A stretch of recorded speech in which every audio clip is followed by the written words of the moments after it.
Yun guys, dito po tayo ngayon sa lolo ko guys. Ngayon lang ulit ako nag, nag guys. Ito po yung lugar namin guys, sa lolo ko to guys. Ito guys, sa likod ko guys, maraming mga niyog guys. So, guys, mag-isa lang ako, wala akong kasama ngayon. Guys, ito po yung bahay ng lolo ko guys. Oh. Yan guys, yung bahay ng lolo ko guys. So,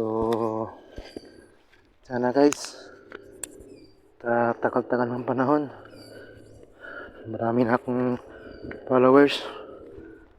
Guys, yun guys, napakalaki ng lugar ng lolo ko guys. Oh. Yan guys, oh. Sa kanya pa yan guys.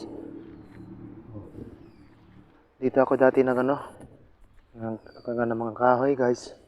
Tsaka yung mga niyog, pinapasok ko sa sako guys. Yan yung nila. Yan yung anong lolo ko guys.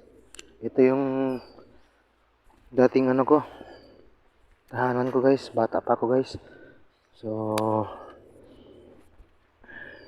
wala akong masabi guys eh.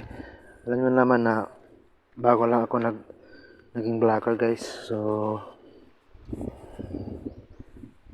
nagkakaya talaga guys pag wala akong first time mo mag vlog. So yun guys, yun lang, bye bye.